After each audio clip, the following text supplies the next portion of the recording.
Hey, everybody. Welcome to Talking Wellbeing TV, where we share hints, tips, and advice of the foundations of wellbeing. And I am here with the lovely Sally Ann and Sue from Strong Healthy Women, and I am Peter. And we are excited to talk to you on this lovely Monday about motivation. We love to get you started first thing in the week with some great little topics. And so, as normal, I pull a little card out for you. Not sure if you can see it or not. And it actually says, you deserve to live the life of your dreams. So I'm actually wondering, do you daydream? Do you ever just, sit around like you were when you were a child, maybe, and just think about how things might be, or uh, how you want your future life to be? Do you ever sit and think about those things? Sel, do you ever daydream? Girls, I am having a really hard time hearing. It's cutting in and out, and you girls are frozen my end. A Monday morning. Okay, well, Are hopefully you it'll able to improve. We repeat might. that question? Yes, I can. I said, do you ever daydream about life? All the time. Absolutely. Absolutely. You do? Yeah. Awesome. Yes. Yes. Anything you want to Yep. anything you want to share about that? I, lately, like with the kids growing up and that sort of thing, I think about what my life's going to be like in the future when the kids have moved out and moved on, how my life's going to look Mm. in the future. So that's what I think Does that about, make you what I feel have been thinking happy? about lately. Yeah. Some And does it make you instances feel it happy or has. sad or a bit? Yeah. Bit of both. Bit of both. You know, I'm a Yeah. little bit sad I would because my kids imagine. are growing up and they're moving on and, they're starting all their lives themselves. But then I'm Hmm. excited to know what my life is going to look like being by myself. Mm. Yeah. Awesome. Awesome. What about Yeah. you, Sue? Do you ever do any daydreaming? Yes, I do that a lot. And I think what also helps me to daydream, because when you think about daydreaming, you associate it with being a child. And so when I spend Mm. time with my grandsons, that reminds me, they just dream and talk about things they want to do and dream big. And I think that that's what I do. I sit on my balcony and I look at the ocean and I think about the future because, I'm Yeah. 63, but there's still a lot of life hopefully left in me. And so I dream about big things because I I just think that's what daydreaming is.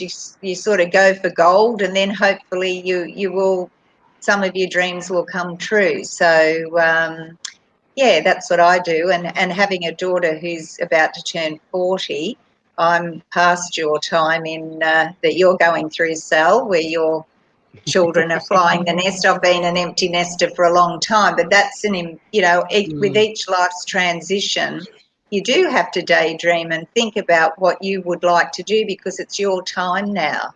You've done all the hard yards before, and your children have grown up Mm. and left the nest, or you're leaving a working career, you're looking towards retirement. And if you don't have daydreams, you don't have joy for life, I think. Yeah, yeah, great. There's no hope, and we all need that little bit of hope. So if we're not thinking about something like that, then we're just treading, aren't we? We're not really Yeah. embracing what can be. Yeah, totally. Mm. I was wondering why I was actually just having some trouble hearing everyone there, and then I realised I actually hadn't switched over to my earbuds. So it had been a bit of a muffle. So now I can hear everybody. Monday. So, Welcome. welcome to Monday. It is Monday motivation, though. After all, yeah, it's interesting because one of the things, if you ladies who are listening, you may not be aware that I'm actually writing a book, and one of the things that I have been talking about as is where I personally used to love to lay on my bed. So when I was younger, I was in the main part of the house. So we had a big old Queenslander. And there must be someone who goes walking at this time of day, Sel, because your dog is barking again. That's my neighbour's dog now, Kaylee. Neighbour's dog. Yeah, so someone must be out walking. Good on them for walking. But yeah, so when I was a young girl, I was in the main part of the house. But as I got older, and some extensions have been done to the house, we enclosed part of the veranda, and so the sleep out became a room, and so it was this long, skinny, narrow room, and that became my bedroom. And the thing that I loved about that was, well, number one, I had an escape. There was a door out of the house. And of course, every teenager dreams of something like that, don't they? Yes. And then, but the wonderful thing about it was I had these windows at the front of the sleep out, plus it was all windows, so all the way down the other side as well too. So the sun would just beam in there of a morning, and I could just lay on that bed, any time of the day, and I could just see right up to the sky. And I think that's where my love of nature and the love of just looking up and seeing possibilities actually came from. And I think when we stop dreaming, when we start to just not imagine how things can be for the positive, then we start to focus on like what ache and pain we might have right now, or how I want to lose weight, or I want to see my family more, or I want to. And with that, what happens is then we're in that thought process of wondering what can be and taking ourselves down that negative thought process rather than that positive thought process. So our advice for you this week, ladies, is to go into it thinking about the possibilities that you have, allowing yourself a little bit of time to daydream, allow yourself that opportunity to just lay, if you want to, on the ground, or lay somewhere inside the house and just look outside and see what can be.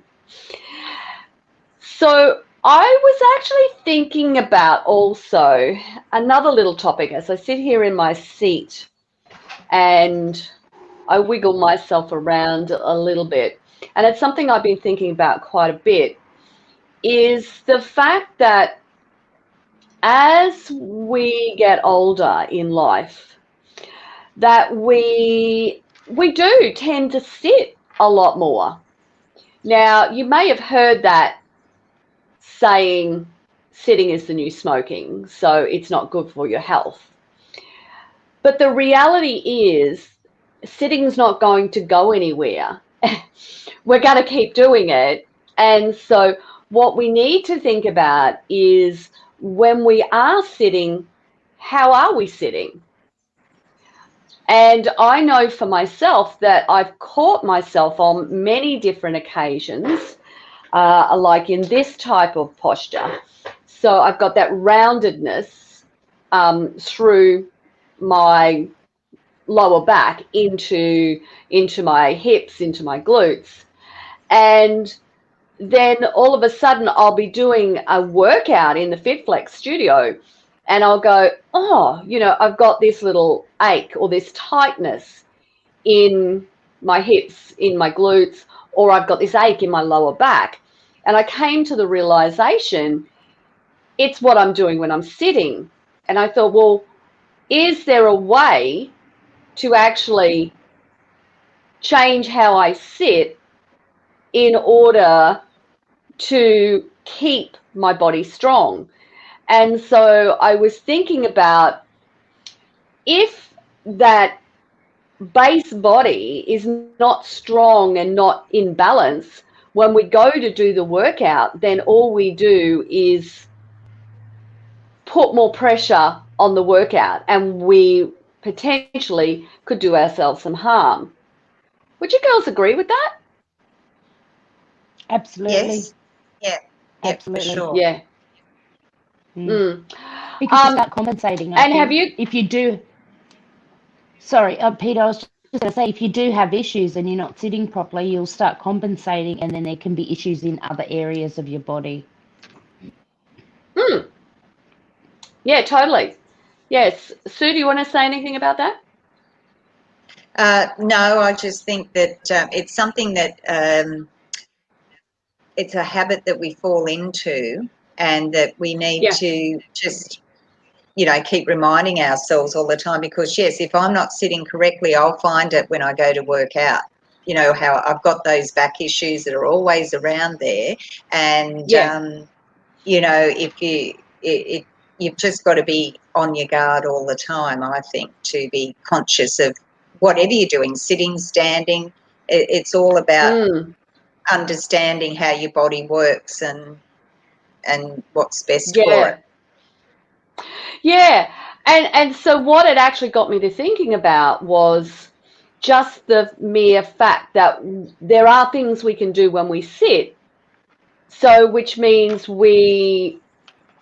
yes, we don't want to sit as much, but if we do need to sit, then there's things we can be conscious of.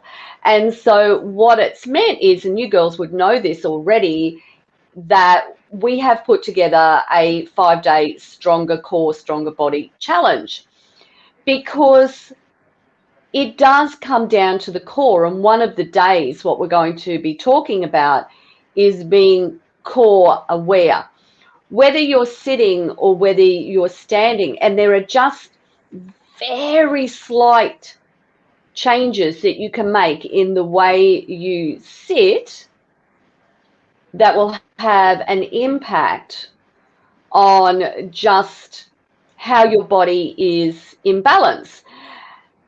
And on Friday, Sal, and Sue, you may have heard this as well too, was that Christine was talking about how one of her tendons was out of balance, and which was therefore putting her body out of balance. And so she was being very, very conscious of how she was working out during the Fit Flex session. And I mean, the wonderful thing is that she tells us about that. And we can see it when we get that full view of somebody. We can see whether, one shoulder's up, one shoulder's down, or we can see if the hip is up or the hip is down. And it's one of the things that really frustrates me, is that when I see people working out and they're just going at it just at crazy, crazy pace, and they're not really thinking about that body alignment, and then they're just putting themselves at risk. And then what happens is they go, oh no, exercise means I get hurt, I get injured, so therefore I'm not going to do it because it's creating more of an injury. But the reality was that we weren't working with a balanced body, and we weren't aware of that balanced body in the first place. And that's the significant difference between a trainer who is very much body aware, as opposed to one who is just getting you to go, and just worried about getting your heart rate up. So yeah, we want to get your heart rate up, but we also want you to not get injuries. Yeah, and I think that's why with some of the sessions, we do that. We don't focus so much on how fast you can do it, but the slow and controlled movements, so that where the clients are learning to think about what they're doing with every movement. And I've had feedback from them to say that was a really great session, because you're still getting a good workout even if you go slowly. Because you're controlled, you really got that mind body connection. And then of course we've got our time sessions there where we can go to lift the heart rate. But you're right, if you don't have the correct technique, you're going to just be injured. So it's more important to, be working on that. And I also wanted to say that with some of the workouts that we do, they are helping us with our posture, our core. We're always saying to have our core engaged. So then that gets you to be stronger in your back when you're sitting, so you're not going to slump. So there's that, they both work together. You can be still working on your core while you're sitting, but also while you're working out. Yeah, that's totally true, Sue. I mean, one of the things that I am quite keen about with the Stronger Core, Stronger Body Challenge that we're going to be doing is the fact to just really explain just how much the core actually is, because for a lot of us we think it's just the abs down the front, but it's not. Core wraps around the whole entire body, which you would be aware of, as you are, Sel, too. Sel, have you got anything else that you want to add into that? I'm sure you do. I'm a big believer in quality over quantity. Even if you are doing, and it doesn't matter what you're doing, what workout you're doing, whether you are in a gym doing a workout, whether you are in a class, quality over quantity every time. You have to get your technique correct to prevent injuries. And so even if you are in a gym and you might be using machines and you go in there and you say, okay, today I'm going to do, 5 sets of 20. It doesn't matter if those 20 reps take you, 10 minutes, as long as they're all perfect. And I'm a big believer in that your first rep in your first set should look exactly like your last rep in your last set. Perfect. Yeah. Totally. Yeah, I mean, something as simple as a bicep curl. Now, everybody knows what a bicep curl looks like. But just when that elbow comes forward and, you see that swinging motion starting to happen and the back going back and you think, oh my goodness, you're just going to hurt yourself. And that even means in that the wrist, you're not going to have a good experience. Yeah. No. Yeah. Even starting at your wrist has to stay straight, and we often see this where they bring the weight back to their shoulder, and when it's coming back down into the thigh, it's bending like that. So it starts from that very first moment you pick your dumbbells up as well. Yeah. And it's so true. And of course, then we're doing this movement a lot with our wrist, but we don't go back into this movement. And so then what happens is that we don't have that full range of motion in those joints as well, too. And of course, that sitting that we do all contributes, because particularly with the wrists, we're on the keyboard. So we tend to have those lazy wrists, and we've got the wrists laying down as we're on the keyboard. One of the things that I learnt was the piano, so the hands had to be up and you had to, make sure that you were using the muscles through your fingers when you were playing it, because you couldn't hit those keys down strong enough to make the sound that you needed to make. And if I think back to the day before a computer keyboard and we go back to the old typewriters. Now, Sue, I know that you'll remember old typewriters. Sel, do you remember the old typewriters at all? Yeah? Yes. Okay. Yes. Did you learn old typewriters? ASDF? Yes. Semicolon LJK? Yeah, okay. So yeah, if you think about that, we were using those fingers like in a manner, but we were taught to actually have our hands in the right way in order to use those muscles. And it's really interesting to think about that process, because we as kids were not aware of it, and I don't even know that the teachers were aware of what they were teaching us at the time. No. I remember getting in, you get in trouble in business principles. Get your wrist up, and you.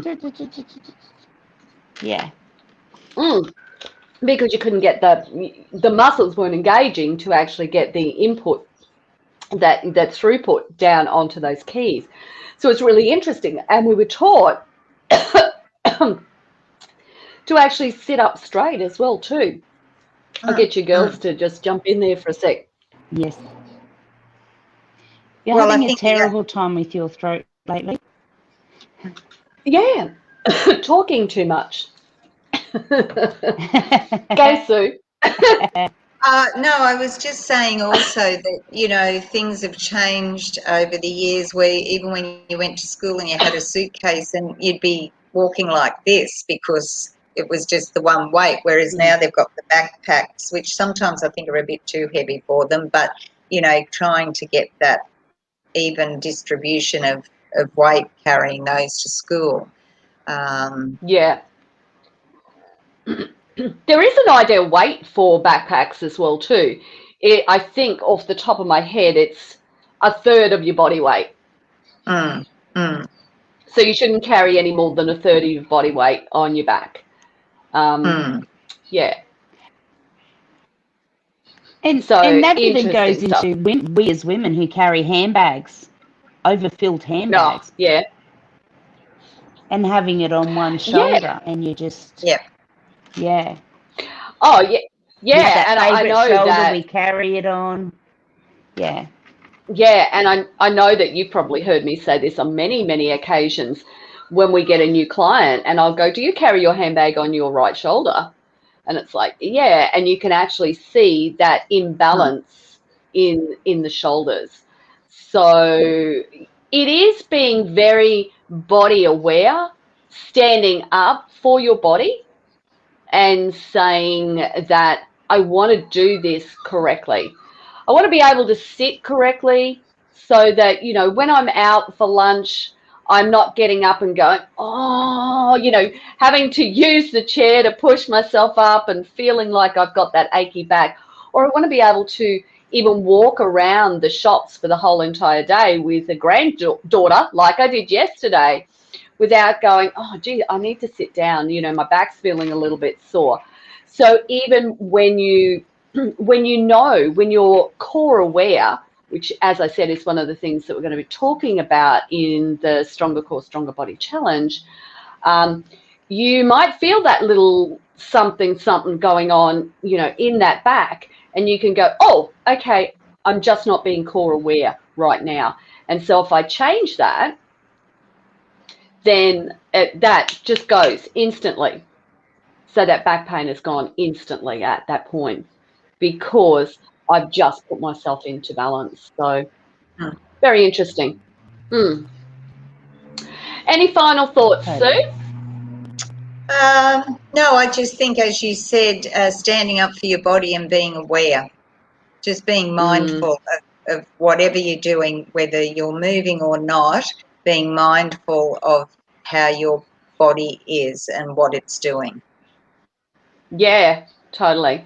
Sal, any final thoughts from you? 2 things that you can start right now. If you're sitting in your chair, open your feet up, keep them flat on the ground. My 2 biggest things, and I've learnt this through strength training. I've learnt this through strength training over the years, and this is even before I started with you. When I started doing strength training, my posture changed, and my feet are always on my hips now when I'm standing, even if I'm talking to somebody. So I'm not leaning on one side, my legs aren't crossed, and my shoulders are always down and back. So straight away, those 2 things have corrected my posture. Totally. You took the words right out of my mouth because I'm sitting here with my feet flat on my floor.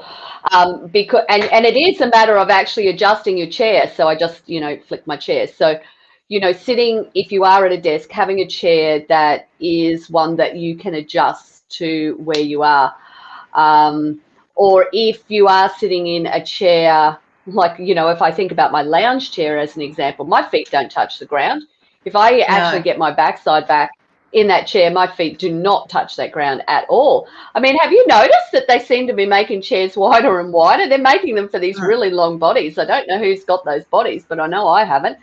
And so I have to, like, use a footstool and actually get my feet elevated, so I've actually got that straight angle in my body. And just little things, just those tiny little things that you can change in your everyday life that can have a massive impact on those little aches and pains and niggles that you've got. Yeah, great. I'm actually going to share. My final thing is this. Can you see my green drink? I've just created a new one this morning. It's a pina colada. Well, no, it's a pina colada with a twist. So You should call it a pina colada. Oh, I love that, the pina colada. Yeah, so it's pineapple banana, which is in a pina colada.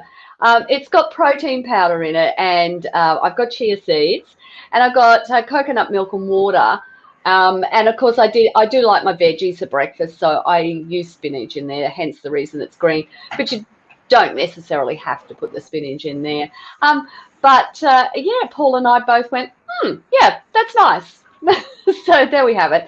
So a new little shake for you to try out as well today for Monday Motivation. So just remembering, ladies, the quote for today is, for the week, it is, you deserve a lot to live the life of your dreams. So get to a little bit of daydreaming and really start to be that little bit more body aware, and be on the lookout for our link to come and join us in the Stronger Core, Stronger Body Challenge, which is going to be happening. I was about to say this month. I am treating today like it is the beginning of April, but I know it truly isn't, but it is for me. All right, ladies, take care. Thanks for joining me, Sal and Sue. We'll see you all soon. You. Bye, everybody. Bye, everyone. Bye, Sal. Bye, Sal. Bye, Sue. Bye, Peter. Bye. Bye.